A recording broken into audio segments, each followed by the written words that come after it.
Committee meeting for September 15th, 2021 is now in session. Roll call. Alder Brunette. Here. Alder Gerlach. Here. And Alder Weary not yet, hopefully soon. And the chair Scannell is here running the show, so let's go. I'll take a motion to approve our agenda. So moved. Second. Motion by Alder Brunette, seconded by Alder Gerlach. All in favor? Aye. Aye. Opposed? Okay, we have an agenda. Do I need to slow it down a bit or? No, you can go. Okay, I'll take a motion to approve our minutes. So moved. Second. Moved by Alder Gerlach, seconded by Alder Brunette. All in favor? Aye. Aye. Opposed? Okay, that passes unanimously. Shocking. And then we are ready for the first item whenever you are. All right, on to regular business. Consideration with possible action on the request by Alder Steuer on behalf of the property owner at 1236 Fresh Street for the city to reimburse the property owner $3,500 for the removal of 3 street trees. Do we want Alder Steuer to start with this, or? I'll start briefly. Luke Campen is the citizen, and we've had several conversations. I mentioned I would come to the meeting, and I talked to him a little bit about the situation. So I would like the committee just to keep an open mind as Luke tells his story of this. I know there's rules and regs and all sorts of things, but with that being said, I would like you just to listen to Luke and just keep an open mind, and I may have some comments afterwards. So that's it for now. Okay, staff, do you want to address this now, or do you want to? Sure. I can give just a brief summary here. And if you look at your agenda packet, you'll find in there a map showing the residence location, along with a map showing which 3 street trees were removed. And then you'll see some photographs of the area. And so what happened in this situation is on August 25th of this year, our forestry superintendent was making the rounds on the west side of Green Bay and noticed a contractor removing 3 street trees in that location. And by the time we had seen it and got to the site, the 3 trees were already removed, and 1 of the 3 stumps were ground down already. So we directed the contractor to stop work right away because it was a street tree. And after that, we had some discussions with Alderman Steuer and the property owner in regards to what happened.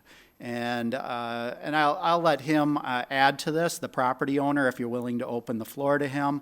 And I guess I would say let's just open the floor right now. We'll hear his take on this, and then we can answer questions from there. Okay, and let it be noted, Alder Weary is with us. Hey, hey. Would someone like to make a motion to open the floor? Sure. I move that we open the floor. Motion by Alder Gerlach to open the floor, seconded by Alder Brunette. All in favor? Aye. Aye. Opposed? Okay, the floor is now open.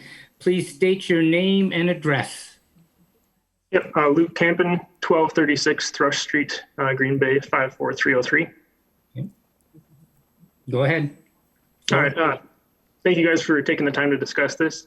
Yeah, so I mistakenly had the misconception that on my property, so I have a sidewalk in the front and no sidewalk on the right-hand side of my house. For some reason, I thought that the sidewalk was the only separation between private property and city property. So I thought that the trees that were beyond the sidewalk in front of my house were city trees, but I was responsible for the 3 trees that were on the side of my property. And so there were 3 ash trees that were dead. There was some growth on the bottom that was like new growth from this year. Otherwise, the tops have been dead since last summer.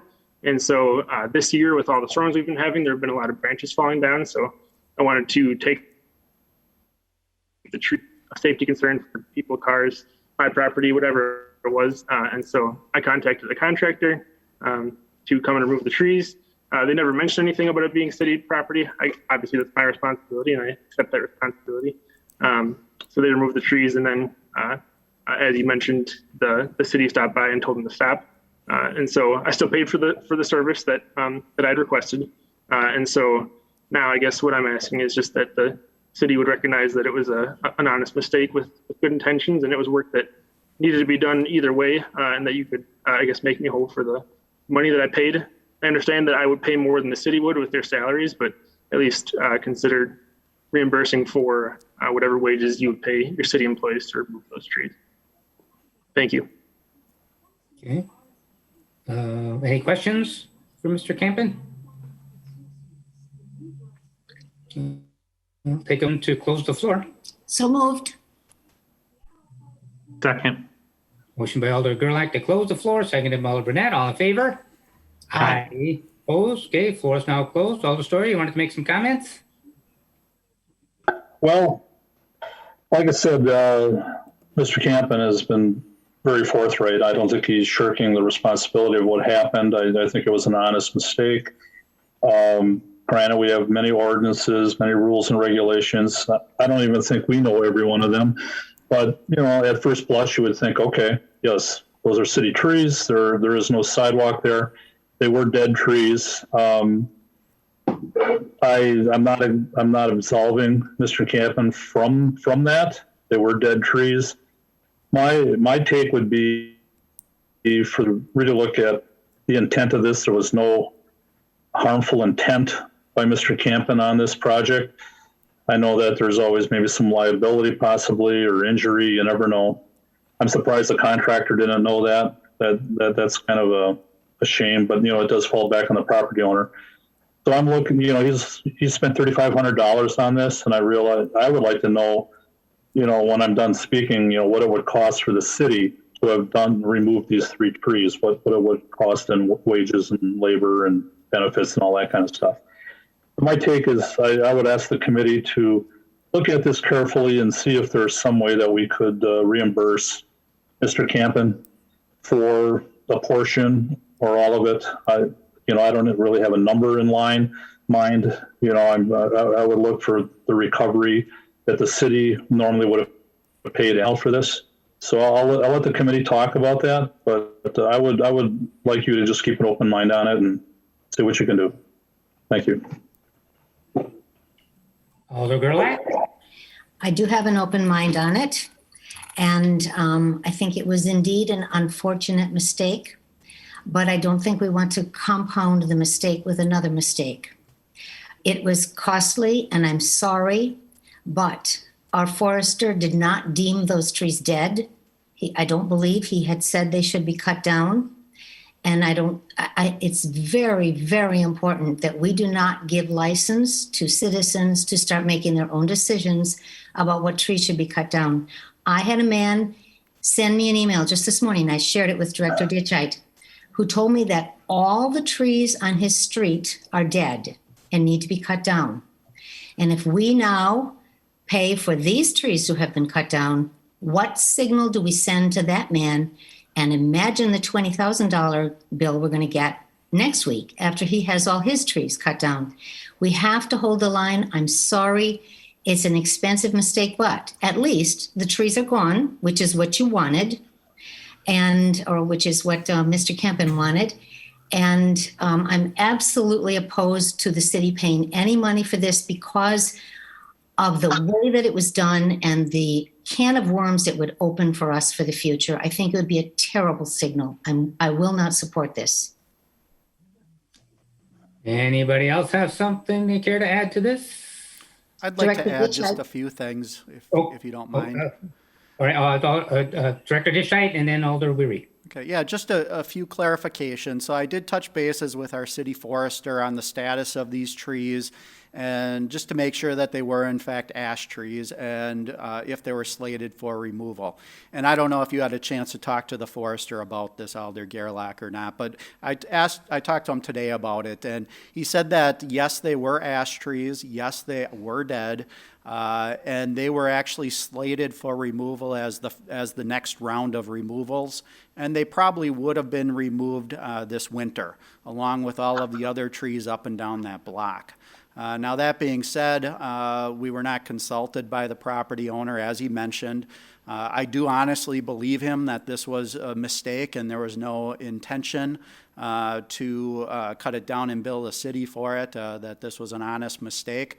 But as Alder Gerlach previously mentioned, we have dead ash trees all over the city, and we are getting a lot of requests to remove those.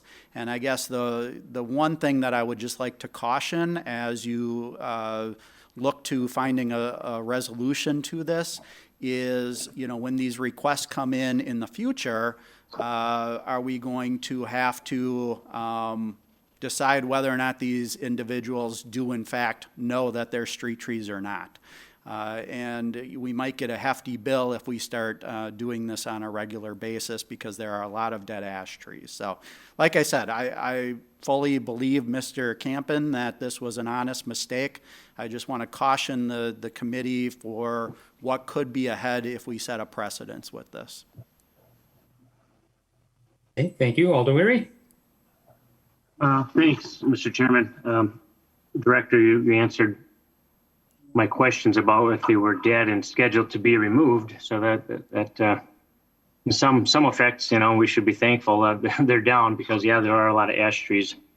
I don't know what it would entail for budgeting, but it would be almost nice to have some kind of bounty system. If you take a tree down, we'll reimburse you, even if it's a small percentage, because they are all over the place. And it's easy to see that this was an accident. I mean, without the sidewalk there, and if you're not involved in anything with the city, it's very easy to think they're your trees. I don't know how we would price it out or put a dollar value on it, but I'd be open to some type of reimbursement since we were going to do the work anyway, and this is going to save us some time in the future. We could evaluate how much time that would have took and use that dollar amount. I'd be fine with that. I'd be interested to see what the others have to say. Alder Burnett? If the committee recalls, Brian Pilot from the Forestry Department and Dr. Ditchite were going to be working on a report to prepare a report to present to this committee regarding the plan for removal of ash trees, which I think that was due in September, which is fine, Director Ditchite, if you get at some point later this month. Mm-hmm. If you remember, I came up with the thought that why don't we hire contractors, private contractors, to help us clear some of the trees. Director Ditchite and Mr. Pilot said that when you think about it, if you hire a private contractor to remove one tree from your property, you're probably looking at $1,000. So even if we were to budget $100,000 to remove 100 trees, that's probably not the most prudent use of resources. But the city's able to have some cost savings compared to a private contractor because, we budget and we have levy supported dollars and dollars from our utility expenses on water bills. So I would be very curious to know what the labor costs and the equipment costs would be to the Green Bay taxpayer had they been the ones who removed the trees. I do believe Mr. Campen, I think it was a sincere mistake, but it kind of might have helped us out a little bit and cleared up 3 trees for us. And I don't see any issue with reimbursing him what the true cost would have been to the forestry department if our staff's able to generate that. If you look at the pictures, his the street tree, or in the city right away anyways, there was no sidewalk there, but if you look down to the pictures, you see sidewalks down the road from him. So honestly, I see that it was a very, very likely an honest mistake. So I guess my thought would be, Director Ditchite, do you know, what would the city cost be to have removed those 3 trees? Ballpark? Well, just a couple of things to comment on that. So I guess to answer your question, short answer is no. We did not calculate out that. It's something we can provide a calculation for you prior to council if you would like. We can get you that number. But one thing I just want to point out here, just 2 other comments. One is, as far as I'm aware, I don't believe we've ever reimbursed a property owner for cutting down a street tree. So we would be setting a precedence in this situation. I did check with our forester, and he can't recall a situation ever occurring either where we've reimbursed a property owner for something similar to this. The second thing I just want to talk to you about is, when we're looking at our budgeting. So, we have to pay, as you know, our labor is all in one lump sum. or I'm sorry, it's a separate line item, not a lump sum line item. So if we were to reimburse this individual for the cost of us removing the trees, we don't have a budget for that set aside because we don't budget a lump sum for contractual services to remove trees. And we can't just downgrade our staffing budget line item because we have to pay them year round. So if we were to pay any dollar amount towards this, we would likely have to just overdraw our budget for the year to make up for this. Because we do not have a budget line item for something like this. So short answer, yes, we could calculate it out. Yes, we could give you that fee and offset the cost based on what it would have cost us. But no, we don't have a separate budget line item to actually pay the bill for it. So just keep that in mind also. I have a question for the director. What are our concerns from the city standpoint of people if they start having a lot of people cutting down trees in the city trees? Is there liability issues, or what are all the why wouldn't we want people to be cutting down trees? Well, the biggest issue in this situation is there was no verification with the city forester that the trees in fact needed to be removed. I think you can speak to any resident you want, and everybody's going to have a different opinion of whether or not a tree is necessary to be removed and whether or not a tree is healthy or on the downswing. So, although in this situation the trees were ash trees and it was very apparent that they were on the decline and in fact, nearly dead, in the future, if the forester doesn't make that assessment before the trees come down, we're leaving it up to the property owner to make the decision that, in fact, the tree is unhealthy and needs to be removed. And then we're dealing with the issue after the fact. Okay. Alder Gerlach? I deal with tree issues every single day, more than speeding now. And I would just say again, yes, it seems like an honest mistake, but there was no effort to check with the city to see if these trees should come down. And the precedent we would be setting by giving any money, by asking the staff to put time in to calculate what we owe this citizen, just adds to our cost. And then we signal to other people, well, it's okay, it was an honest mistake. And, they were dead and he could tell they were dead. And so you can probably tell they're dead too. It's just crossing a bridge you don't want to cross. Forester Pilat did tell me that. I said, well, I think I would fine someone for cutting down a city tree. And he said, oh, if the tree is healthy and living, they are assessed. If they cut down a city tree, they are assessed the assessment of the tree. It's just that these trees didn't have any value. They had been marked to be removed this winter. I just hope you will not vote to set this precedent and to open the door to this. It's a mistake. Well, Alder Weary. Thanks, Chairman. If these were indeed coming out in the next round, they probably had X's on them already. No, we did not mark them yet. I verified that with our superintendent today. Okay. But Alder Gerlach, no offense, we're all dealing with tree issues, so it's nothing special just to your district. We're all dealing with that citywide, so appreciate that. But as far as the precedent, every case is individual. I've been doing this 20 years, and that always gets thrown out there. Well, we can't do something because it's going to be a precedent. Baloney. Everyone takes it on an individual basis, and you look at the facts of that case. So if somebody cuts down a tree that's clearly on the other side of a sidewalk, that's a very clear instance. This one, dead tree, hard to tell if it was on the city property. Entirely different case here. So I think that's all nonsense. So I'm in favor of finding out what maybe we could reimburse here. And, I'd make a motion to refer this to staff to find out appropriate time, labor costs, and materials for taking out these 3 trees. I'll second that. We can just bring it back to committee. It doesn't have to wait for council. We can just bring it back to discuss. Okay, We have a shouldn't be motion. so harsh on the residents of Green Bay that how dare they not know how things go? Come on now. Well, okay, That's ridiculous. we gotta. Don't make fun of me, Alder Weary. I'm not making fun of you. I'm saying we shouldn't be so harsh of people like you are. You Well, should be a no, little more understanding. Be harsh if you want. I think there's some leeway here to be understanding. Well, So carry your heavy sword if you want. That's fine. Out of order. Come on, let's no back talking here between each other. That's enough. And we're not. I wasn't There's no talking to need for opinions. The case Elder Gerlach made is perfectly logical and reasonable. And if you don't agree with it, that's perfectly logical and reasonable too. We My don't comments weren't have to directed at her, Mr. about Chairman. They were harshness. commented in general, okay? Let's just If she thinks they apply to her, so be it. Order. Let's. Enough.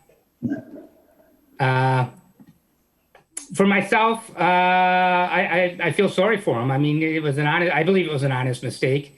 So do my sorry feelings want to help him out? Yeah. Should we help him out? I'm not sure. I don't mind getting more information to have that discussion. If some alders want to do that, I'm fine with that. I don't know if that I'm going to support that. I certainly, would like to be able to help the guy out, but I'm not sure it is the responsible thing to do or the right thing to do.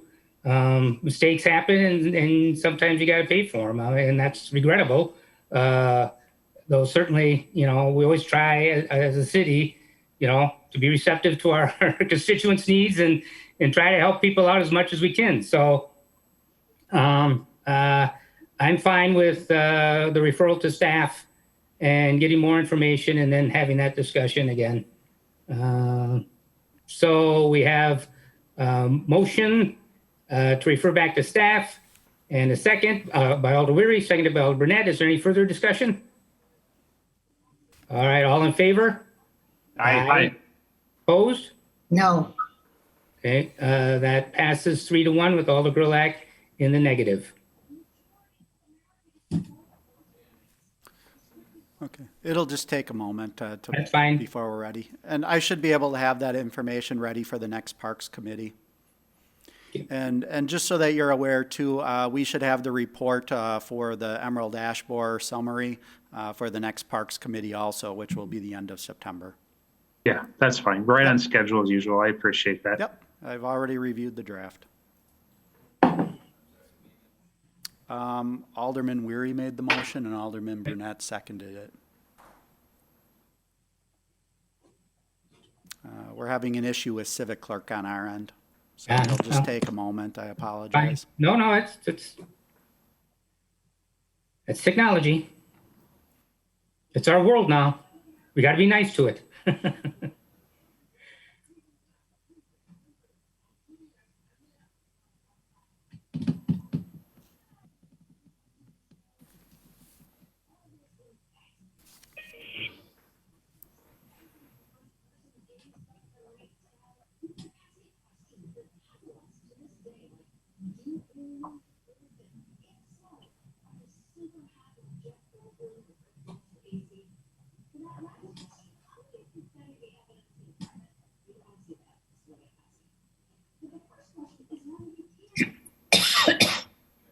Okay, James is back in Civic Clerk now, so we can proceed. Okey-doke. On to item 2. Consideration with possible action on granting approval to the Green Bay Arts Commission to install 4 art sculptures in Light Memorial Park. Staff. Sounds exciting. Yeah, so there is $46,500 available in TID 5 funding to install several sculptures at Light Memorial Park. If you're familiar with that park, there's a walkway it'd be on the south side of the park, adjacent to Dousman. And that walkway was always intended to be a little sculpture walk. And there's 4 pads there suitable to install sculptures. So what we're seeking approval for is to grant approval to the Green Bay Arts Commission to send out an RFP, go through the selection process to select either 1 to 4 artists to install 1 to 4 sculptures within the budget, and then to have that installed along that sculpture walk. So I know Laura Schley is here if you have any questions. She's our coordinator for these type of projects.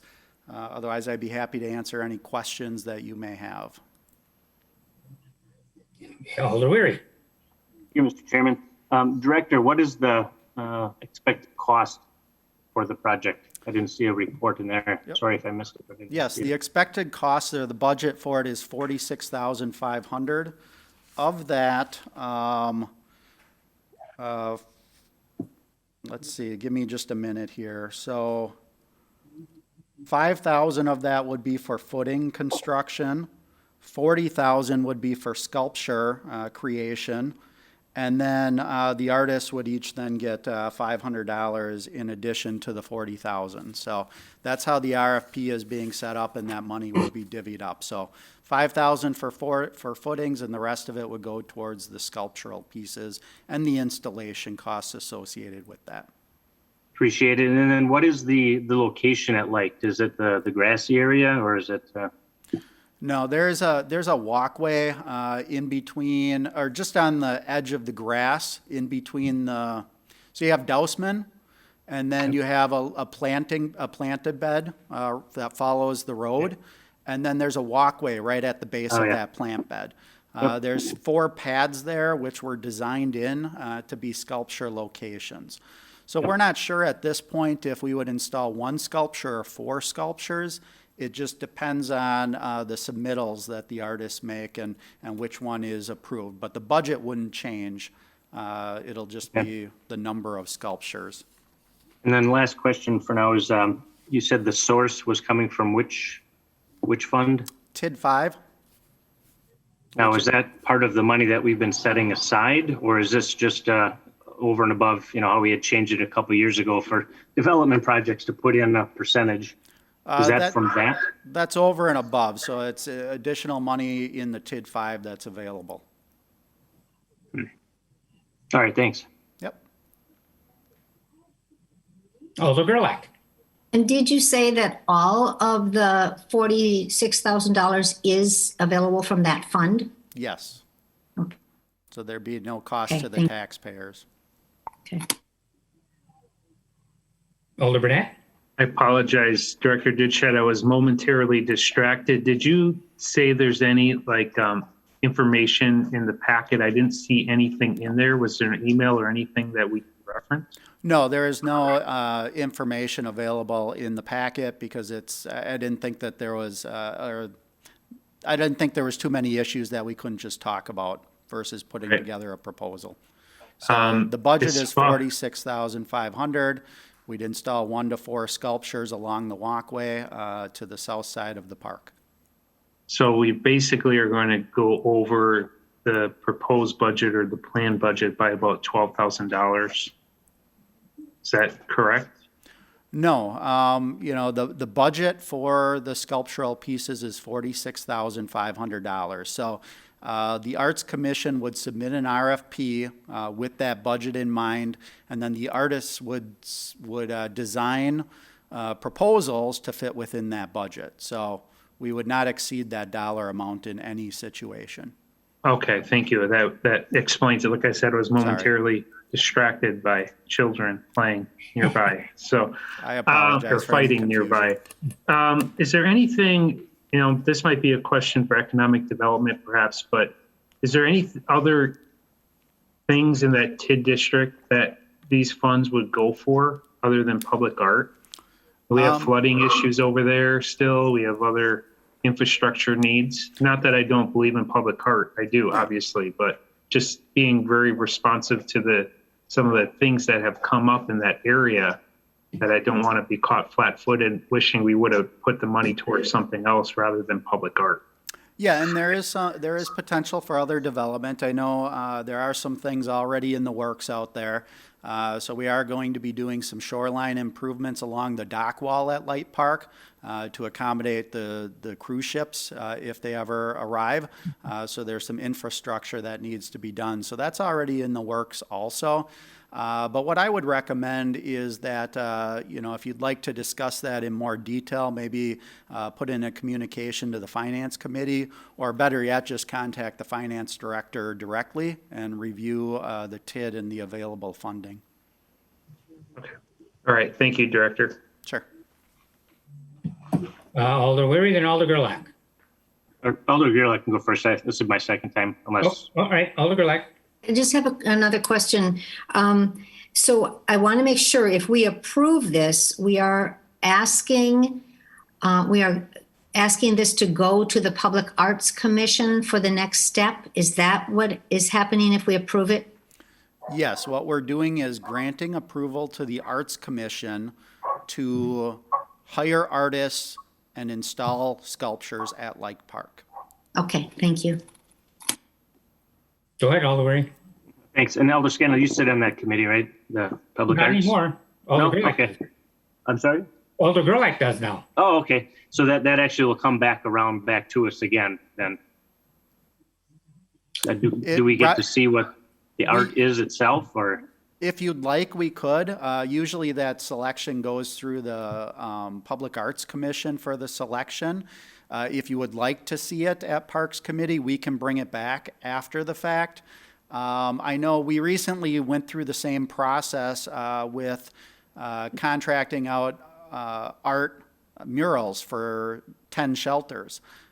So in that situation, Parks, we had a member from the Parks Department sit in on the review and selection committee, and then we just selected it through the Arts Commission, and we're working with them to install those. And so we would assume that this process would be very similar. I think that's fine, Director. Back when I first started, we made the mistake of running through some of that artwork along the Fox River through council, and we had hours-long debate about what was art and what wasn't. And I don't want the council to get into that. So I'm sure you have good guidelines of what we expect there. So, no, that's all I have right now. Thanks.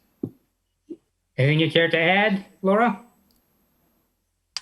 Currently, the way we have the RFQ set up, we don't have any, sorry, the sun is attacking me. Yeah, I see that. We don't have any thematic requirements for the art piece. We were going to keep it very open, but if there's certain things that Parks Department is interested in highlighting within the area, we can include that in that RFQ so that artists kind of have that in the back of their mind.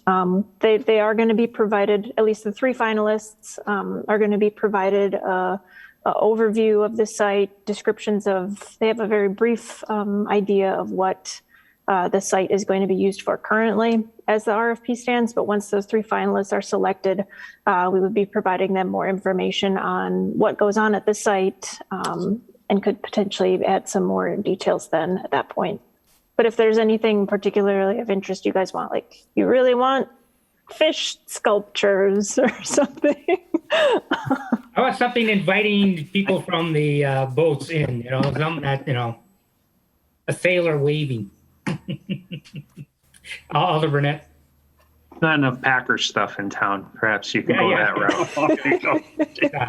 So I just want, Laura, I appreciate all the work you do. I'm going to vote no tonight, not because I'm against public art. I'm just going to look at the other needs for that TID, because with the flooding and some of the economic issues we've had in some of the TIDs, I just want to do my due diligence, and I may change my mind when it gets to the council, but I just wanted to let you know why I'm voting no.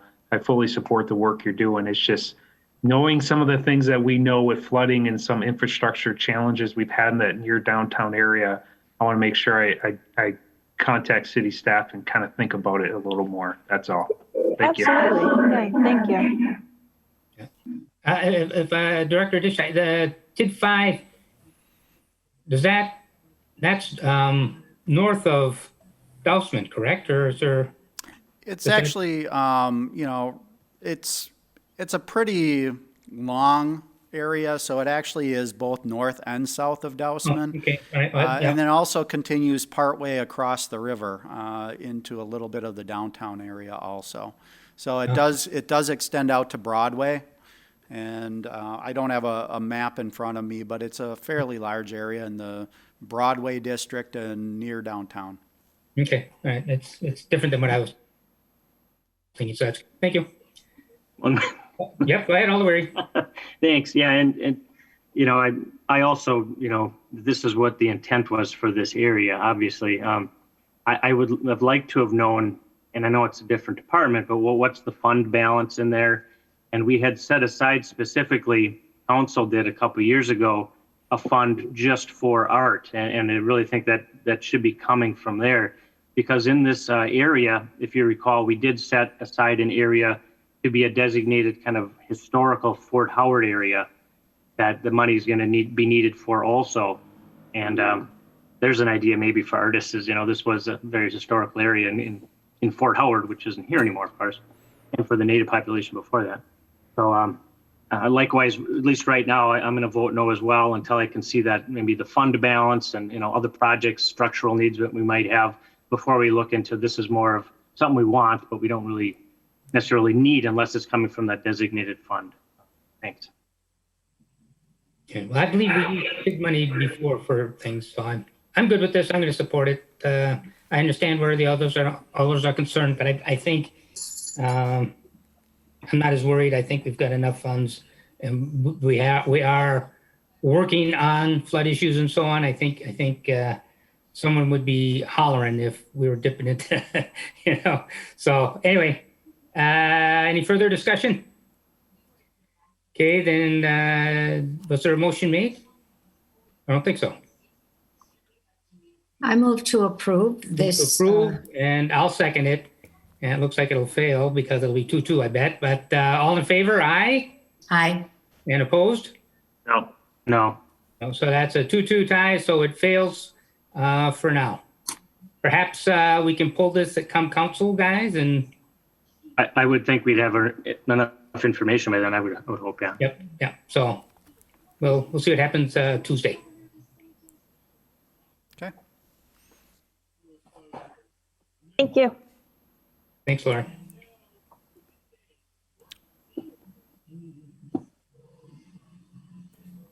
Yeah, Civic Clerk is being really slow on our end, so Well, give me just 1 minute here. I apologize.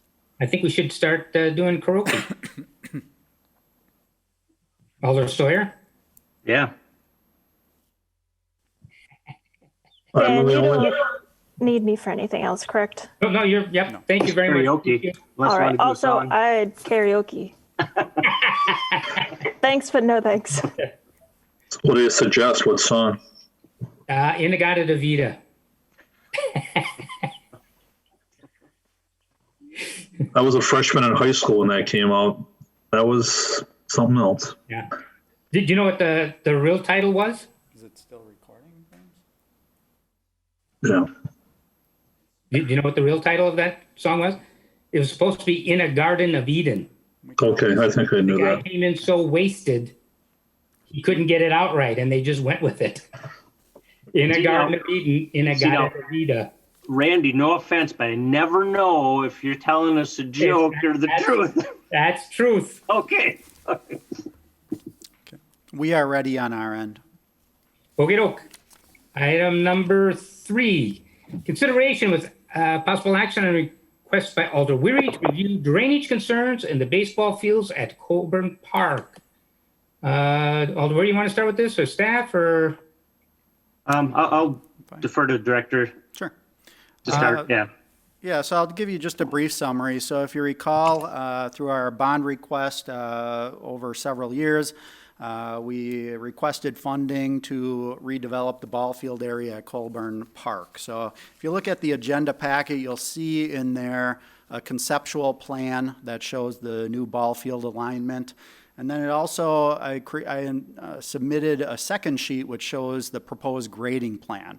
And in essence, what we're doing out there is we removed one baseball field, which is a large field, and installed 2 smaller fields, which are Little League fields.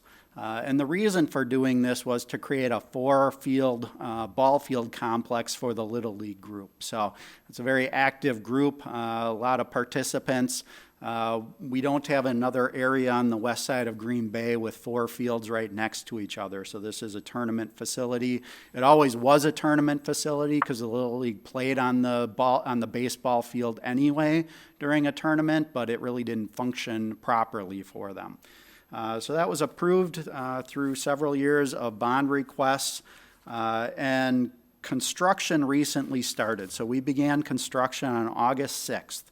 And what we did, which was a Friday, so on Friday, our contractor went in, stripped the topsoil off of one field, and put up all of the erosion control and silt fence. And then that weekend, there was a very large storm event at Colburn Park, and there was some flooding in some adjacent residents' properties. And I believe one individual is here who would like to speak on that issue and what her concerns are in relation to that flood event, and also kind of the big picture of, is the project graded properly and the drainage resolved so that there aren't issues in the future for that property owner. So that's a little bit of history of where we sit on the grading issue. I would just unless Alderman Weary would like to add to that, I would recommend you just open the floor to the public at this point. Yeah, I'll make a motion to open the floor. Second. Motion by Alder Weary, open the floor. Second by Alder Burnett. All in favor? Aye. Opposed? Okay, the floor is now open. Anyone here to speak on this? I am Janet Angus. Please state your name and address, and then the floor is yours. Janet Angus, 1403 Shirley Street, Green Bay, Wisconsin.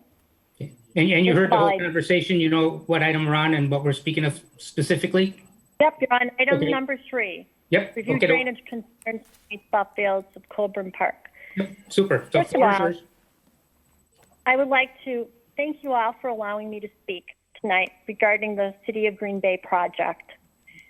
And specifically, I would like to thank my alderman, Chris Weary, for taking the time to come over and walk the project with me and to understand and see my concerns. I've lived in this house for 55 years. There was a flooding event, August 10th, 1921. The digging up of the land began prior to that, and there was a huge excavation site where the new baseball diamond is going to be. The city on August 3rd began staking the property for the $658,000 project, and it's involving the addition of 4 to 5 feet of dirt/fill, more than a 5-acre area of land behind my home. This is changing the grade of the property.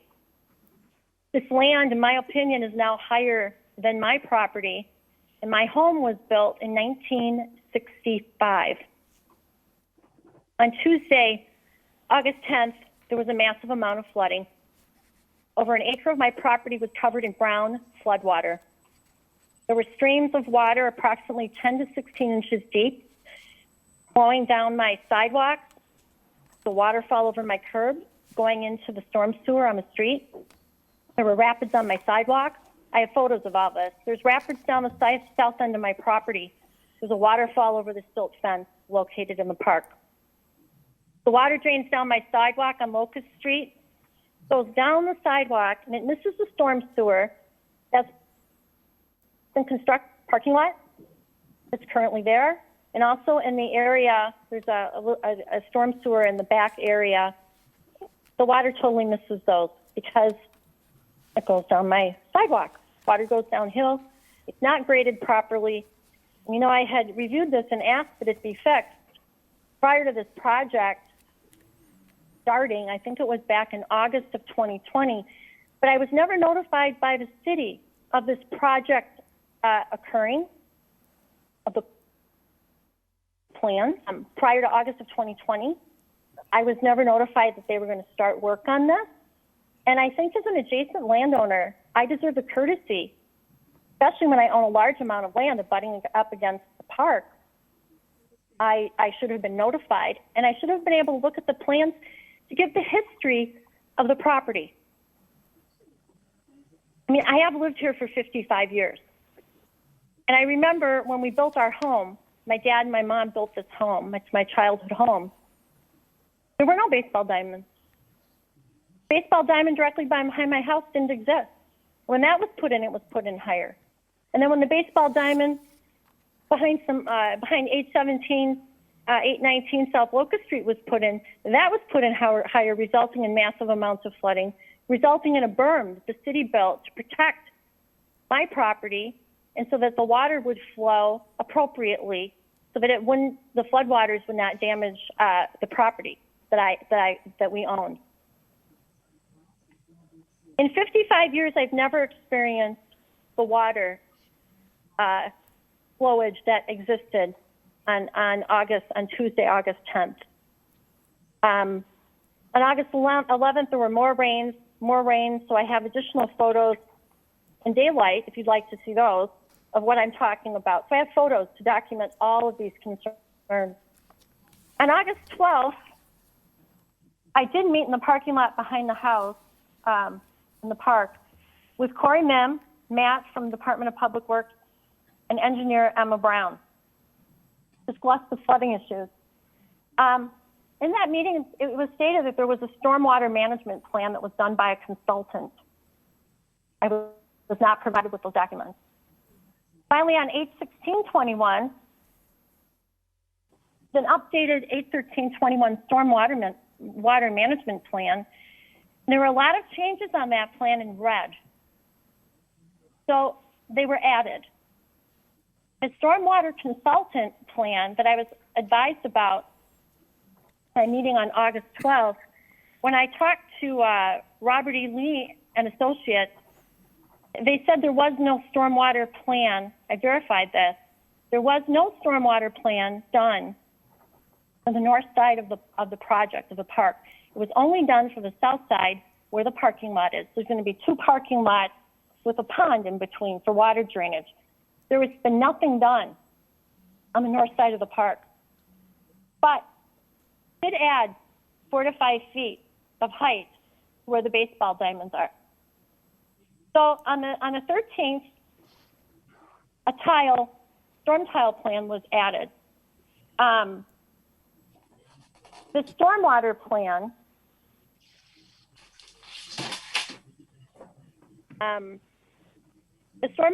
does not include a ditch on the park side of the property. The drainage tiles that were added, I believe, are 4 inches, 4 inches in diameter. And like I had said, most of the 5 acres of land has been raised 4 to 5 feet in height, which means water goes downhill and it's all going to be pointing at me. Park has changed. You look at a hill where the land was once flat. When it rains, water pours off of the mound and goes over the top of a 24-inch tall silt fence. I've had to hire and pay for a surveyor to come in and mark my lot lines. It wasn't something I was expecting to do this summer. I have retained a review work that has been done. The conclusion is that the 4-inch and the 6-inch drain tile system will not be effective when there's rain, heavy rain, medium to heavy rain, and it will be very in the spring when there is snow melt and freezing and thawing. This will result in flooding because the ground and the drain tiles will to absorb the amount of water that will drain off of the higher areas. A berm apparently is the only thing that will protect my property. The city currently, as I had said, has no ditch on their property and no berm to protect the property and homeowners on the north side of this project. And again, I want to remind you, a berm was constructed behind the property located at 817, 819 South Locust Street after the construction of the baseball diamond behind it, which resulted in flooding that cost thousands of dollars to repair to that building. I want you to realize I have a duty to mitigate my damages for my property. And from the bids I have received, it's going to be costly, extremely costly. So I have a couple questions for the committee. Who on the committee has actually gone to Colburn to look at the project? And when did you go to look at this project? Or are you relying on staff? And another question I have is, on August 25th, when I tried to appear in front of you, why did the director's report fail to include the problems noted at Colburn? These are extreme flooding issues. And I was never notified about any of these plans, any of the heights of the land. Like I said, if you go out there, I was out there today, you look at the property is significantly higher than what it was. And I don't know why they had to go up. It's a good question. Why did they have to go up in the air an additional 4 to 5 feet to build 2 baseball diamonds? I don't have a problem with baseball diamonds. I have a problem with the flooding and the destruction of my property and the cost that I am going to have to incur to fix it. The parks should notify adjacent landowners regarding large projects like this. And going forward, I would hope you would definitely change your policy so that you understand the history behind the park.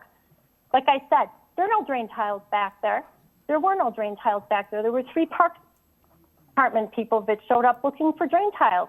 I could have told them there were no drain tiles back there at all. For never ever prior to August of this year were any drain tiles back there in that park. I grew up here. I know what happened. Now the park is significantly higher than my land. And you know, it's not like you can just tear up sidewalks and raise a house after it's been sitting there for 55 years. And I don't think I should have to put up with flooding in excess of 12 to 16 inches on an acre of my property without complaining, notifying you, the committee, about it, and not just being pushed off. I felt like I was being pushed off by staff from the Parks District. I feel like I have a handler who doesn't even listen to me. This is my home. This is where I live. I shouldn't have to go outside and have water up to my knees. And in the spring, when that water freezes, I'm going to be the one out there chopping the ice trying to get rid of the park's water if it's not fixed. The water should not go down my sidewalk. It should go into a drainage ditch on the park, and there should be a berm protecting the homeowners on the north side of the property, of the project. Thank you for your time, and I hope you'll consider my request for a berm, for a ditch on the park's property, and also finally that you change the way you notify adjacent landowners on these huge projects. This is not a small project. It's $658,000, and the removal and addition of property in excess of 5 acres of land. And it's in my backyard. I deserve better than that as a citizen of Green. And yes, this is a city business issue. Thank you for your time. Any questions? Ms. Angus? Okay, thank you very much for your testimony. Take a motion to close the floor. So moved. Second. Motion by Alder Gerlach to close the floor, second by Alder Weary. All in favor? Aye. Aye. Opposed? Okay, the floor is now closed. Alder Weary, go ahead, and then I think probably Alder, I was gonna, not for sure, Director Dishite. Alder Weary. We know where you're going. Yeah. Thanks, Randy, Chairman. Yeah, I've been out there. Obviously, I've been working on this project for a number of years now, and I go out there probably twice a week just to kind of see how it's going, because it's a big change. It can be a good change for Little League, obviously, and the parking situation. However, because of the unique layout of this land and the hill that it's on, I don't know if it was just maybe an oversight on planning that they didn't, perhaps where the water was going to drain, but it does affect, 2 or 3 of the properties that are kind of on the end there. And we did have a lot of rainfall. We were in the middle of construction, so there was a whole bunch of stuff that all happened at once. But it's good to have foresight if we have some heavy rains or before things thaw.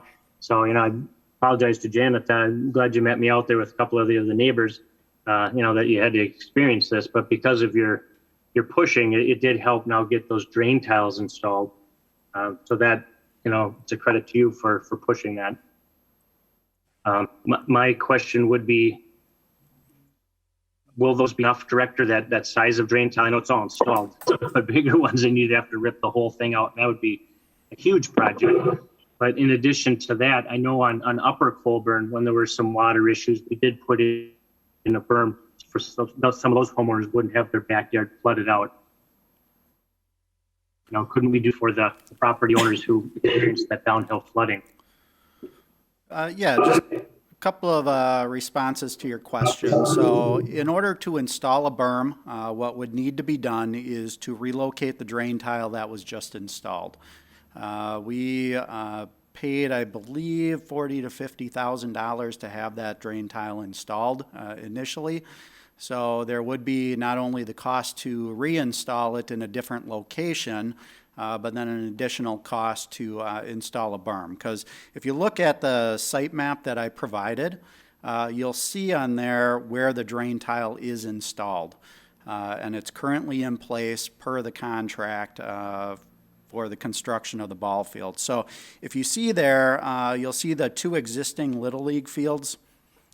And you'll see that the drain tile hugs that property line pretty close in between Mrs. Angus's house and the park property. So there is no room to put a berm in between that drain tile and the property. So we would have to actually physically move that drain tile. Director, how big is a berm? Because in walking over there, there's, I don't know, there might be a couple feet in between where that drain tile is and the property line. Do you need a...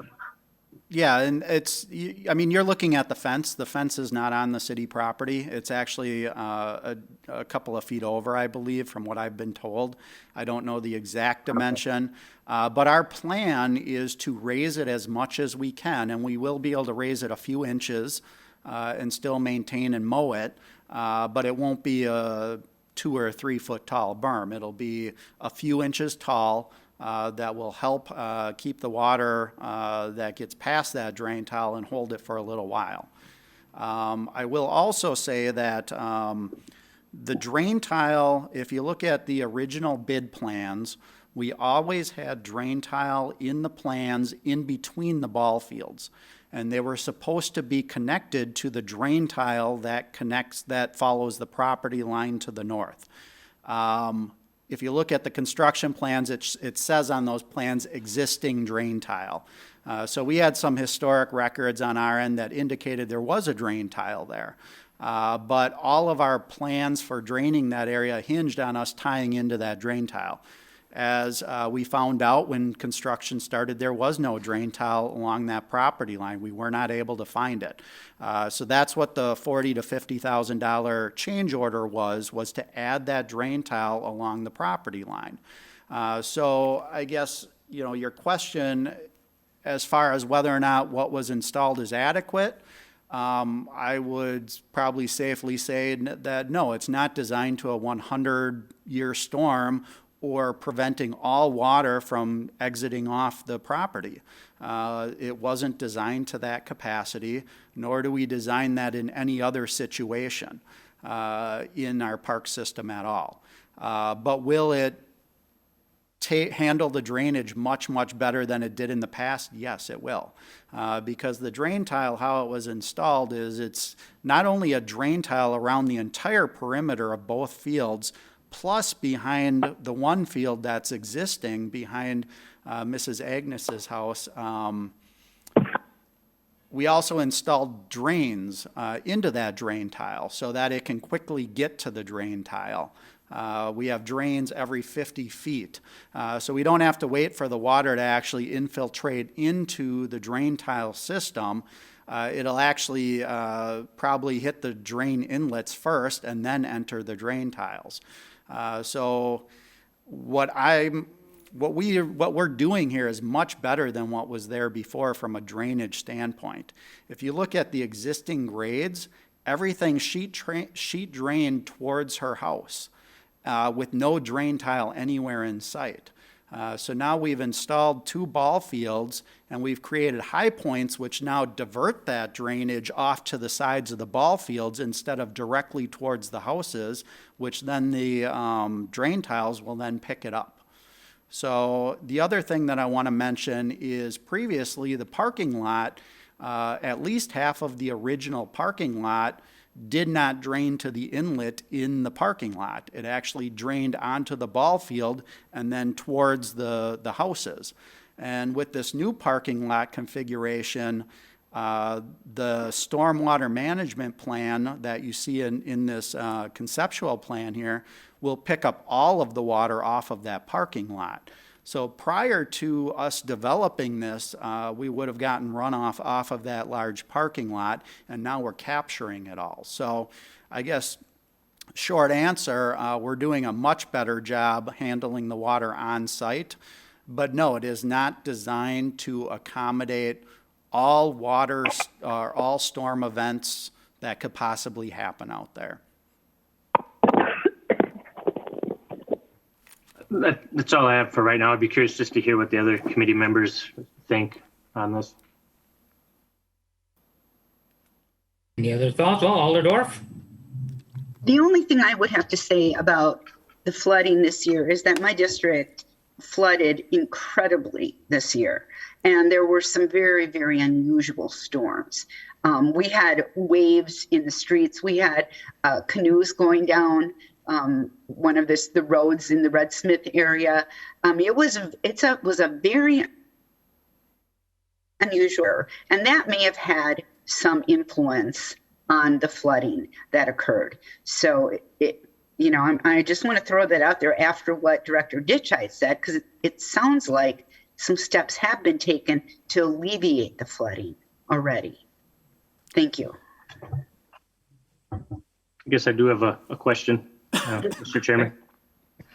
Dan, Director, if you had permission from the adjacent homeowners to utilize perhaps some of their property, if the fence is set back a little bit, would you have enough room to put in a berm, whether a foot tall or however tall it would be, 2 feet?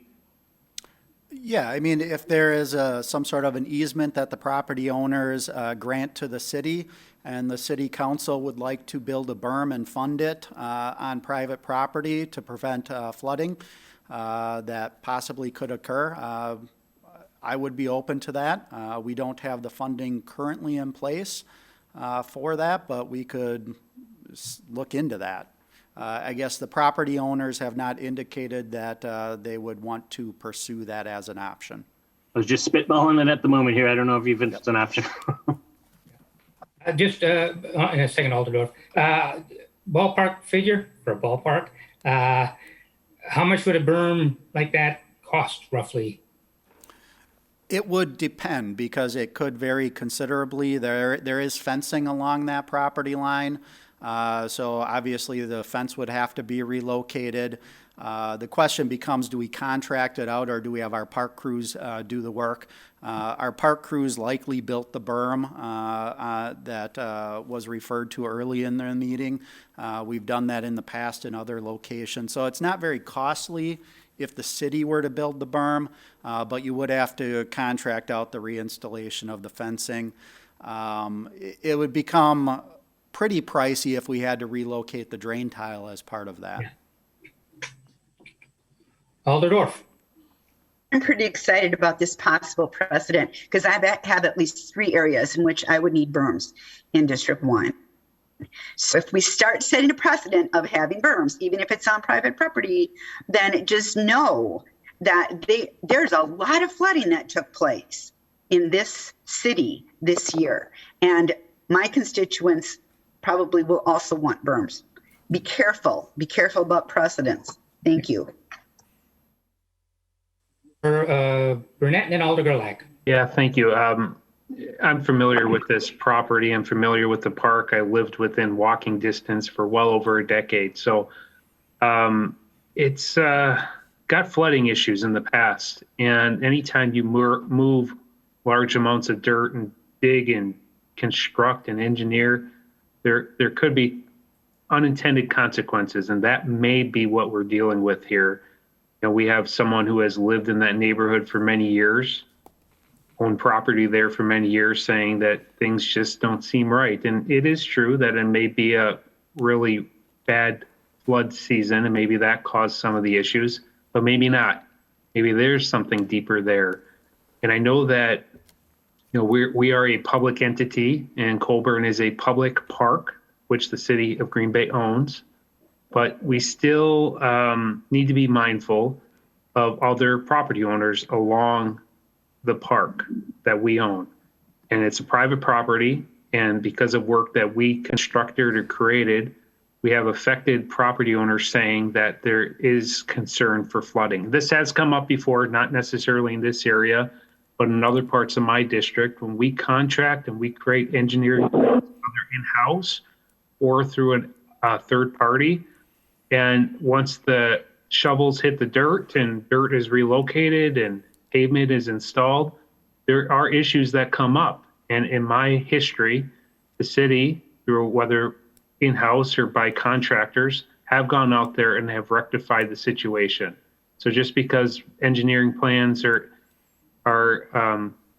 secured and moved forward with doesn't mean that there couldn't be problems that arise from that work. And so we're in a tough spot. I think Alderman Weary had a very good compromise. Maybe I'm not in favor of ripping up the drain tile, especially if we took on an extra $40,000 to $50,000 of cost. But because my familiarity with that area and that flooding have been an issue there, I think that that's a possible compromise. Of course, the other possibility is that the affected property owners, if the flooding continues, they could, file some sort of suit against the city or issue a claim against the city. And perhaps we'll cross that bridge when we get there. But really conflicted on this, but I don't want to question the competence of our city staff or anyone we contracted with, but I certainly don't want to dismiss the claims of property owners who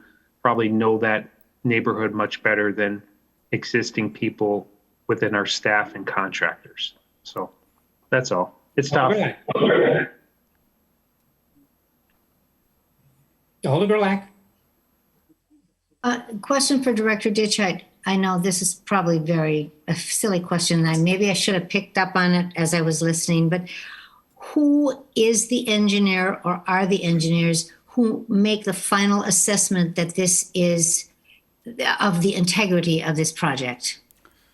So for the stormwater management plan, which is the portion of the project that's handling the stormwater in the parking lot portion, where you see all that stormwater feature in the middle of the parking lot, that was contracted out to, I believe, Robert E. Lee, which is a consulting firm that designs stormwater management.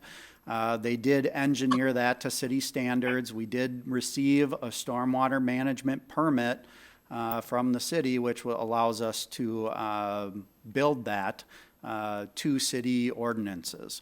As it relates to the drainage and the construction of the fields and the drain tile that was installed, that was done by city engineers.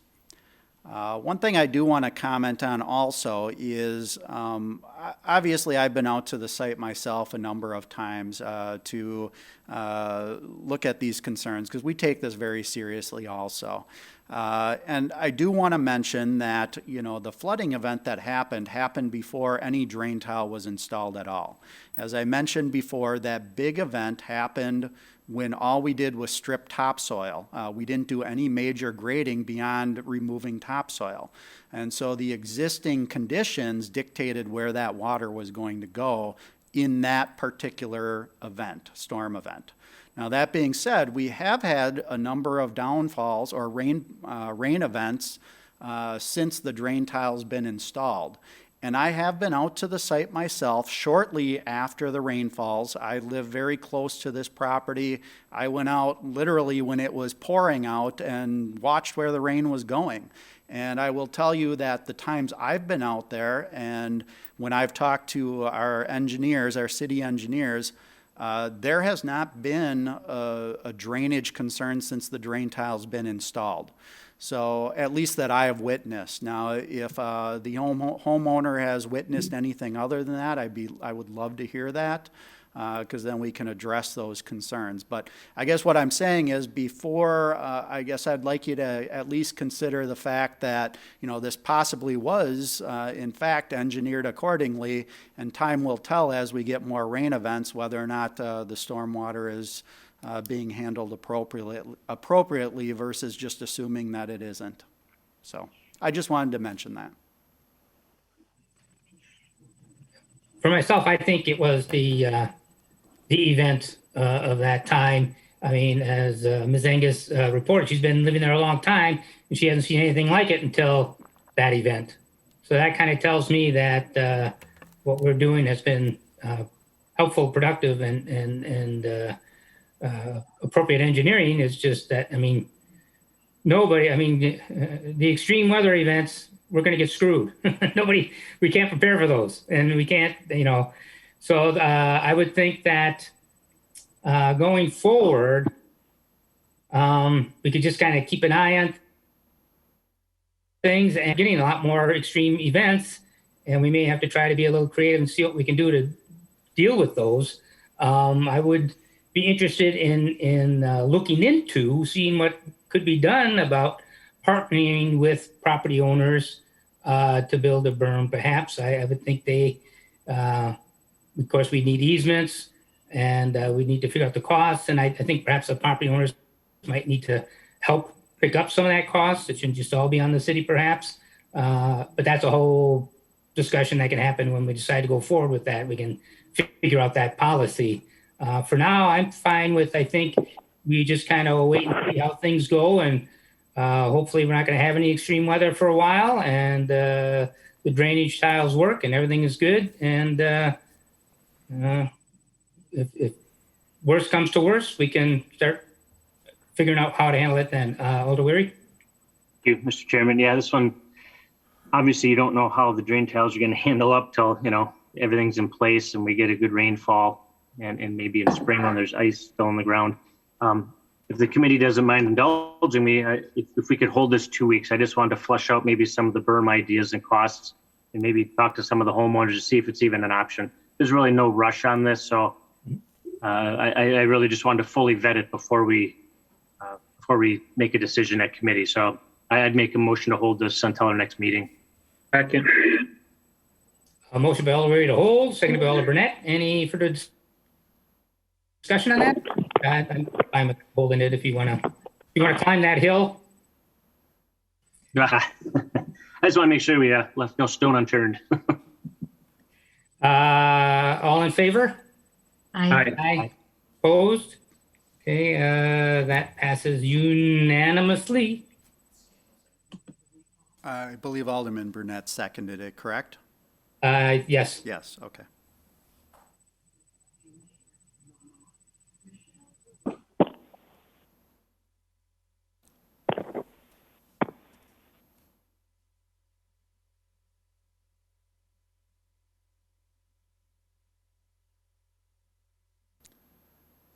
Once again, technology and civic clerk. So. Jesse's turn to sing.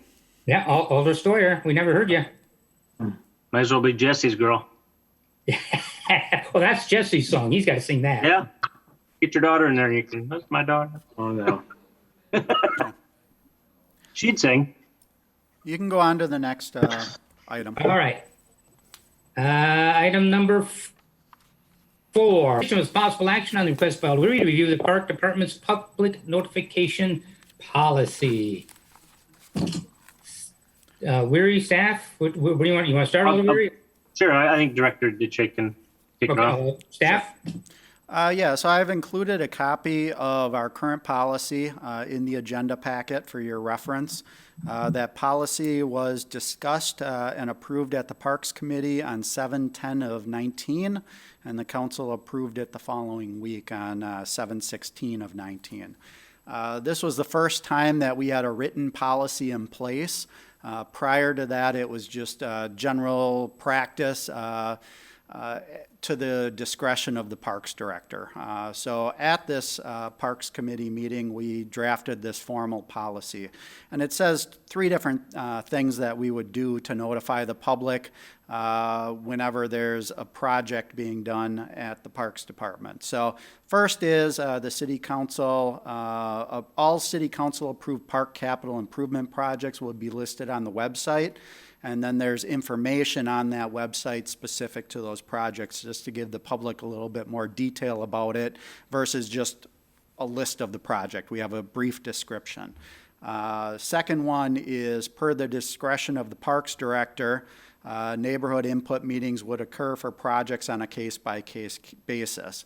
And so in these situations, park staff would reach out to alderpersons, neighborhood associations, and or affected property owners. So it could be one of those or all three of them depending on the project.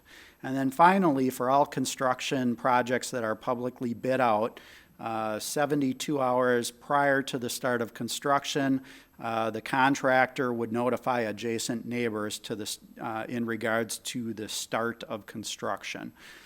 So I guess that's the policy that was put in place. I know that the reason that it's on the agenda today is due to concerns that were just mentioned previously for Colburn Park and the potential lack of notification to residents adjacent to the park.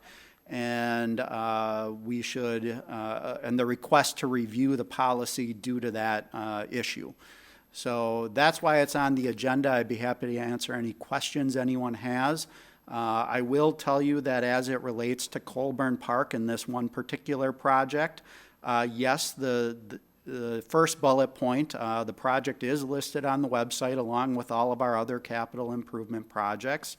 As far as the third bullet point goes, yes, I verified with Public Works that the letter was sent out to all adjacent property owners on a certain date. It was sent out on August 2nd, and construction started on August 6th.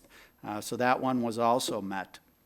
In relation to the second bullet point, what we did in this instance is we reached out to the Colburn Neighborhood Association and the president. And I believe that she was also an adjacent property owner. And so we worked with her to schedule a public input meeting.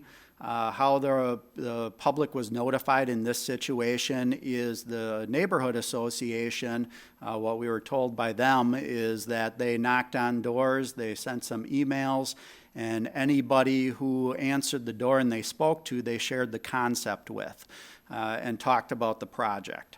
Now, after speaking to Ms. Angus, she obviously stated she was not notified for the public meeting we had. But we did, in fact, have a public meeting. It was a Zoom meeting. I've been told that, and I couldn't attend that meeting, so I wasn't there, but I've been told by our park planner that there were about 10 residents residents in the neighborhood who attended that meeting. A lot of questions were asked. Some of the same concerns that were brought up in the last topic were also discussed.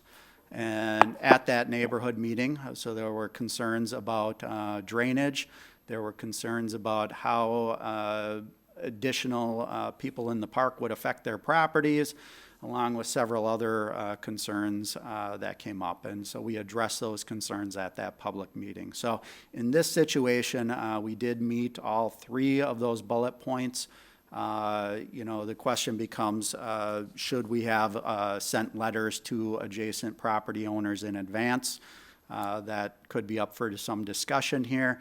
But I will tell you that shortly after that public input meeting, and I'd have to look at the dates, but several months, probably 2 to 3 months after that public input meeting, Ms. Angus did hear about the project. And it was about 1 year ago, nearly to this date, where our public works engineers and park planner actually sat down with her to review the stormwater management and the project in its entirety. And that was done about a year ago. So she was notified. Unfortunately, it wasn't as part of the policy as far as us notifying adjacent owners directly. In this situation, we relied on the neighborhood association to do that. So I'd that's a request little to bit of open the- history. Any discussion and then we could possibly open the floor. Is there any discussion first? I'll take a motion to open the floor. Moved. Second. Moved by Alderweary. Oh, before we vote, may I ask a question about this motion? Sure. Why are we opening the floor? To get public input on the policy procedure. Okay. Yep. So there's a motion on the floor by Net. All in favor? Aye. Aye. Opposed? Okay, the floor is now open. Is there anybody here who wishes to speak on this? Janet Angus. Okay, please state your name and address again, and then the floor is yours. Janet Angus, 1403 Green Bay, Wisconsin. So I own over 325 lineal feet of property that butts up against Colburn Park. And I did not receive notice of the May 21st, 2020 meeting that was done by Zoom with the neighborhood association. I found out about this, I don't even remember how. And yes, I did meet with the engineers, but at that point I was told it was too late to really change anything. The plans were going ahead, and that's the way it was. And when I looked at the stormwater plan, I informed them of the flooding issues that happened at the 817, 819 Locust Street location. I was never informed of how high the land was going to be added. They added 4 to 5 of land on 5 acres. On 5 acres. I don't think I even reviewed, weren't there at that meeting. But I did talk about my concerns with my property. And it's very unfortunate that they hadn't talked to me earlier because, quite frankly, they could have moved that drain tile over. The park's a very big park. They could have moved that drain tile over 10 or 20 feet. And then maybe they could have put the ditch to drain the park on the park's property instead of relying on my property for it. Because my property is at the low point because the park's property has been raised so much over the years. I mean, I don't think any of you would like it if the city of Green Bay raised adjacent property 5 feet in your backyard, and then you have the potential of water and flooding. If you keep communication open with adjacent landowners and you work with people, and people have the ability to voice their opinions when projects are going ahead, it would seem to be much better than this. This is a $685,000 project, $658,000 project. And now they added another $50,000 to it for those drain tiles. You're up to $700,000 project. And I, as an adjacent landowner, was never given notice prior to my finding out about it somehow. I don't recall how.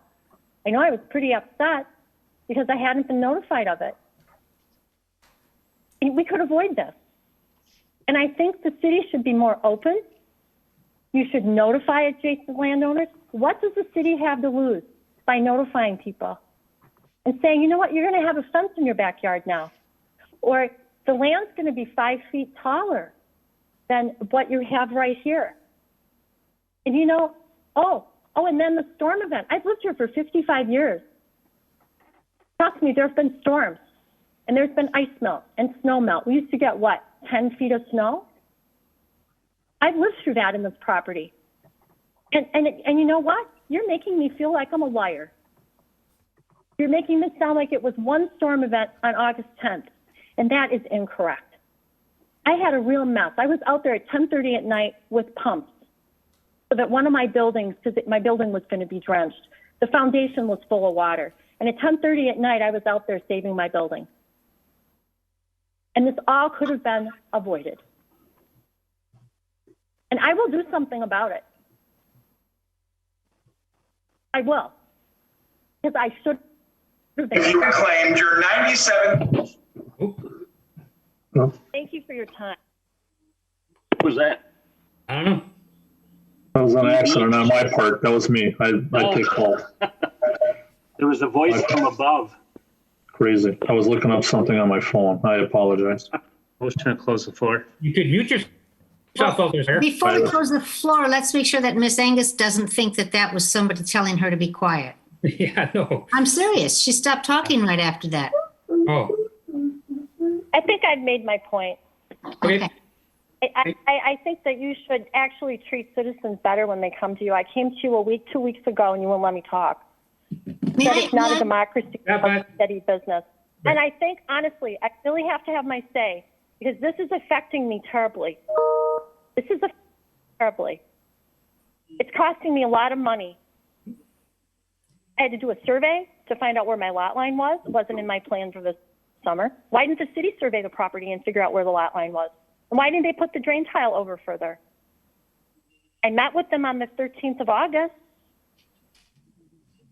I just don't understand it, to be honest with you. I pay a lot of taxes. I've lived here a long time. And quite frankly, I think I deserve better as a citizen of the city of Green Bay, Wisconsin. And I just really feel that way. And to just dismiss this as a one-time event on August 10th, after 55 years of flooding, rain, everything, it's ridiculous. Well, I have a question for you on that. Maybe I misunderstood you. I thought that that event was when you had all that flooding and that you had been there for 55 years and you had other events and they weren't like that. I thought did I misunderstand you? I've never had flooding that flooding like that. Okay, yeah. But there have been other events. There have been many other events. There have been other events and I haven't had issues like that. That's why I'm mad. They came out there, they dug up 5 acres of land. The water's going over the silt fence. Big mess. I'm out there at 10:30 at night trying to clean it up. I just want it prevented from happening more. And I'm the only landowner at the bottom of the hill. Right. And I'm the one that did not get noticed. And I'm just saying it's a bad policy. It's a bad way to conduct business. Yeah. Alder Gerlach? I was just wondering, Mr. Chairman, if you could clarify for all of us, Ms. Angus and the rest of us, why she was not invited to speak the last meeting. Well, as I mentioned it last time, we're here to conduct business and we follow rules and procedures. And this isn't a forum for just anything that has to do with city business or anything, any complaints or anything. We have to follow procedures. And that's why I worked with the director and with Alder Weary, and the three of us discussed a number of possible items to possibly bring forward. And we decided to bring these two forward as issues that were raised, that Mrs. Angus brought up as a concern and to be addressed. So but just any purpose to silence anyone. It was just to follow good business procedures. We're doing city business, so I'm trying not to trying to keep us on the clean and narrow and run a clean ship here. And I believe that's what we've got going now. We've got the items on board, and we've got city, community input, and now we can discuss and figure out what we want to do. So, Thank you. yeah, I'll take a Moved. Second. motion by Alder Gerlach to close the floor, second to Alder Burnett. All in favor? Aye. Aye. Opposed? Okay, we have the floor closed first, Alder Weary, and then Alder Steuer. Thank you, Mr. Chairman. Yeah, it was 2 years ago that we had an in-depth discussion about maybe having a policy like this because it's something that came over by Bay Beach. And it seemed like we had crafted a pretty good policy. However, now how it does spot is if you have a neighborhood meeting and you rely on that association or whoever's holding it to get the word out, there's your weak point, because if they don't do a good job or they don't get the word out, you can see where it'll fall apart pretty quick. So I don't know if there's a way to shore that up. Maybe we do have to partner with them and have a city notice go out. Hey, here's going to be the meeting of what's going on. I don't know. I'd be interested to hear. I thought we had it solved, but the weak spot was because I was at that neighborhood meeting. It was actually, I think, at the church on Ridge Road, and the comments were mainly a lot about the parking lot and some of the trees that were coming down, but they were glad there's going to be more parking and the runoff was going to go to the middle. and they wanted to make sure that the playground was going to be replaced, things like that. But you know, if Ms. Angus had been there, I'm sure that flooding issue would have come up, the drainage issue, but it really, my recollection, wasn't a big deal. So it would have been good to have that input. So I don't know how we can fix that. I'd be saying, thanks. Alder Steuer. Thank you, Chair. I'm going to piggyback a little bit on what Alder Wery said as well. Miss Angus mentioned that, she has 320 feet of frontage along that area, and she was the only property owner in that area. So you would think it would be pretty easy to get a hold of one property owner as opposed to 10 or 15 in that area. So I guess I'm going to ask Director Ditchite, when these notices go out, there must be some kind of a record that, of the neighbors that you do contact, for any type of issue. I know the planning department does it for rezonings. They will put out a notice, and you would think you would keep track of that somehow. Is that something that you normally do, or, to look back to see who was contacted? Yes. The director had mentioned, we did not contact anyone but the neighbor association for this. So okay, well then I'm clear. We would have no. All right, but with that being said, and I know it might be just off topic, but it might, for Director Ditchite, I mean, normally when you send out a notice to people, you have a record of that as far as the people that you contact. And we do. When we do send out letters, a notification to the public for whatever issue it is, whether it's a project notification or some other issue, we do keep record of that. Okay, well then I kind of figured you did, but it seems like in this instance it didn't quite work out. So I kind of piggyback on what Alder Wery said on that, and there is some concern. I know neighborhood associations, some are very good, some aren't as active, and you might get the word out. But I think in this case, some people heard about it and some people didn't. So I don't understand fully why, the city citizens weren't notified by the city itself. So I guess that's my concern and my question there. And if you can answer that, great. That's all I have. Thank you. Director? Yeah. Why did we go with neighborhood associations and not? Yeah, so historically, we have relied on neighborhood associations to get the word out, because then it goes out beyond even further than just the adjacent property owners. So in this case, I know we've had a lot of success with the neighborhood association meetings when we were dealing with Colburn Pool. Those were actually a very well-attended meetings. So we felt that it was appropriate in this situation to follow the same course of action. And it is unfortunate that not all the property owners were notified with this process, but that was the reasoning behind it in this situation. But, when there isn't an active neighborhood association, we do reach out and handle it a different approach. As you look in the policy, we do say on a case-by-case basis. So we do look at it, each case individually. Now, in this case, as far as I know, I believe the neighborhood association is no longer that active. So in the future coming up, we wouldn't rely on them because they're not a very active neighborhood association anymore. So we do kind of keep that take that into account when we're looking at it. But like I said, it's a case-by-case basis.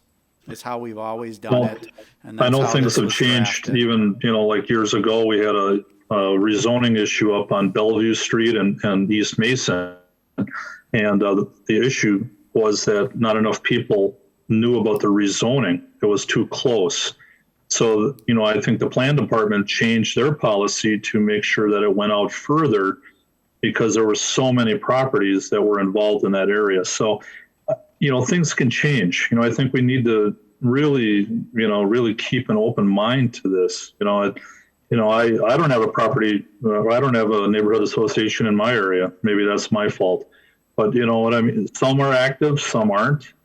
And I think in a case like this, I think it was important that that the property owners would have been notified. So that's it. Thank you. Anybody else? Alder Wery? Then I got an idea. Sure. Thanks, Mr. Chairman. Director Ditchite, would it be too much to ask, I guess, or if there was a neighborhood meeting, just for the city to send out notices just to the adjacent property owners? Because I know we do rely on those neighborhood associations to get the word out, or they get kind of half the word out. That does make us look bad too. And I am more than willing to update this policy to make it a little bit clearer. And in fact, I think it's warranted, because I don't think we can necessarily just make a blanket statement, because there's a lot of different types of development within the park. You know, sometimes they're just maintenance issues. Sometimes it's just resurfacing the parking lot. Other times you're completely changing the use of the park in its entirety. So I think it does make some sense based on this situation and what happened here, that we can tighten up the language a little bit more to give you and residents a little bit more understanding of when they can expect a letter from the city versus no letter from the city and relying on the neighborhood association. So I think we can tighten it up and clarify a few things. And I guess I would like to have a chance to take a look at the language and see how we could draft it a little bit differently to take care of some of these concerns so it doesn't happen again. And so I would be fine with a motion to refer to staff for consideration to modify the policy, or however you want to word it. Before we get there, I'd like to throw in an idea perhaps of working with the leadership of the neighborhood association, the council. I think it's just called neighborhood, the president and so on. And perhaps we could, between staff and the neighborhood association leadership, come up with a form that neighborhood associations could use so that we can have documentation and keep track better of who's been notified and who hasn't. It might help the neighborhood associations in their process of contacting people, and perhaps then it would also have that documentation that we just don't have now. So if we could develop some kind of form and procedures for working with the neighborhood association so they can be more effective and documentative. I'm trademarking that word. What do you think of that? And Alder Gerlach and then Alder Burnett. So as the secretary of a very active neighborhood association, I am the person who has to do all of the communication. We have about 1,000 neighbors in our neighborhood. I have 135 email addresses. I manage a Facebook page that probably out to maybe 100 people. I have a postal mailing list of about 675 names. I have zero budget to print or mail anything. I raise the money through sponsorships to put out one required annual newsletter. There is not one single human being in our neighborhood who will help deliver flyers, not board members or anybody. There's no way our neighborhood association, and we're very active. We were the resilient neighborhood of the year last year, and we were the neighborhood of the year before. We just can't do it. We had in the park with James and Corey and whatever people, and they sent out letters to the immediate neighbors. We got together whatever people we could get together. Alder Stevens and I sent a mailing from our, paid for by ourselves, to every member of the neighborhood to let them know their input was welcome. Of the 1,000 people, we probably heard from, I think, about 167. Even if you work with the neighborhood, Green Bay neighborhoods, that leadership group, it's just, I don't think it's realistic to believe that neighborhood associations can get this done. But we have used them in the past. But how effective were they really? I mean, I'm telling you, I do my very, very best at this, and I can't mail out letters without money, to postage money and printing. And I email addresses. We collect email addresses. We have every meeting, every event. It's just not realistic. And now some people maybe have been at it longer. They've got more. And there are neighborhood associations that have whole groups of people who are willing to go out and deliver flyers. But then there are some like ours that don't. Just one thing to mention here. We do have an individual from our law department who is raising her hand to speak, Lindsay Mather. Yep. So who did I call on after Alder? Okay, Alder Burnett, and then do you want to speak now, Alder?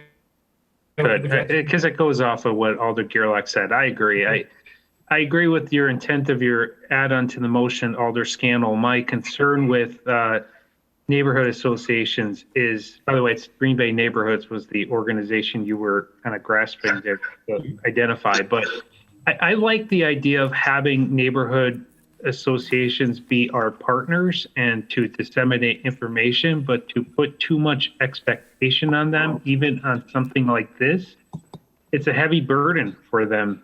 Many of them are not loosely organized, but they have a hard time getting active members, distributing information. And I like the idea of keeping every neighborhood association is different, obviously, but I like the idea of keeping it mostly social, fun events, building community neighborhoods. This is a part of that, but I think we can't overly rely or put expectations on our neighborhood association. We are a city government. I think the onus really falls on us, but I also want this comment to be known that I put this plan together 2 years ago. I thought it was a very effective plan. With anything, it needs tweaking from time to time, but he met the expectations that we put on him 2 years ago, developed the policy. For the most part, from what I've heard, it worked. Maybe in this situation, it probably may have had some gaps that maybe we didn't identify, but I'm very much in the favor of back to staff to look at it, and not with the condition that we expect any more from a neighborhood association than what we currently ask them to do. Thank you. Ms. Mather? I was just going to point out that as a general rule, we can't outsource our documentation requirements. So if we're going to require that, adjacent property that we have documentation that adjacent property owners be notified, then we need to be the ones that are keeping that documentation rather than us asking the homeowners association to document their contacts with those property owners. So if we wanted to come up with a form or whatever, just as kind of a guide for the homeowners associations to use or whatever, whatever you all decide might be most effective, that's fine to do. But as far as, if we want improved record keeping of who's been notified and that sort of thing, that is something that we would have to do. We being the city would have to do ourselves rather than relying on any of the homeowners associations to do that for us. Thank you. So the question, Dan, in the past when we've used neighborhood associations, it sounds like it's been fairly effective generally. How has that, every neighborhood association is different. Has there been times where you went to a neighborhood association and you felt they couldn't get the job done, so then we took it on? Or how do you choose when to go through a neighborhood association, and how does that process work? Well, we reach out to the planning department to find out how active the associations are, and they give us some guidance there. And I would say we don't always go that route. Sometimes we just contact the property owners individually. So I don't want to, lead everyone to believe that that's, our first course of action. So we do it on a case-by-case basis. But what I've found fairly consistently is when we have worked with these neighborhood associations, for the most part, it's been pretty beneficial, and we've had fairly good turnout. There is, once or twice an exception to that, but I would say the vast majority of the time we go in there doing our homework and knowing which associations are going to work better than others. And, we've worked with some of the alders for specific projects in your districts. I know we recently went through the neighborhood association for the master planning for the old Preble Park discussion. And that was very well attended. I was at that meeting, and there had to have been at least 30 residents at that public meeting, maybe more. So, in general, it's been successful. Does it get out to everybody? No. But it is hard in all instances to reach out to every single individual in the neighborhood. So that's why I would like to have a chance to kind of revisit this policy and set some parameters as far as when we actually send out letters and when it really makes sense to do it versus doing it in some other mechanism. So I'm fine with referring it to staff. Yep, that sounds good to me. Any other discussion? Okay, I'll take a motion. For this back to staff. Okay. Motion by Alder Gerlach, seconded by Alder Burnett. All in favor? Aye. Aye. Opposed? Okay, staff, it's all yours.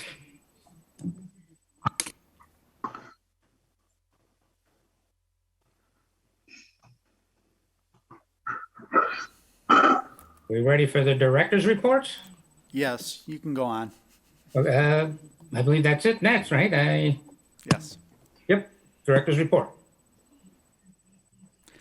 So I have nothing to add other than what's actually in the report, so we can keep this nice and brief. Anyone have any questions, comments about the report? Okay. Oh, were you raising your hand, Alder Steuer, or were you? Actually, I do have a quick question for Director Ditchite. I know we talked recently, and you and I in the office about Perkins Park and the trees and the situation there. I want to just find out if anything new has been added since then, as far as coming up with a date for a meeting, etc. Yeah, so just real briefly, I don't think that that's mentioned in our director's report, but we did meet as a staff on site earlier this week, and I will contact you and we'll review options for a public meeting. But we do have some thoughts in mind in regards to that. All right. Thank you. As not necessarily in your report, Director, but for the first time, and I haven't been to Beaver Dam in quite a few years, but I was there last night watching somebody play softball. And that's a beautiful facility. It looks really nice. Thank you. Did a nice job. A lot of people were really impressed with it. So Thank you. yeah. They said Beaver Dam. Yeah. Anything else? Excellent report. As always, you do a great job there. Appreciate it. I'll take a motion. Receive and place on file. So moved. Second. Motion by Alder Weary, receive and place on file. Seconded by Alder Burnett. All in favor? Aye. Aye. Opposed? Okay, that is receive it and place it on fire. Our next Parks meeting is September 29th, 2021. I'll take a motion to adjourn. Move to adjourn. Motion by Alder Gerlach, seconded by Alder Brunette. Yep. All in favor? Aye. Aye. Okay, opposed? We're out here. When are we going to get together for, say, 7? 7 o'clock, okay? 7 That should give us o'clock will time to. work. Yep. 7? Perfect. Okay. Thanks, Dan. Thank you.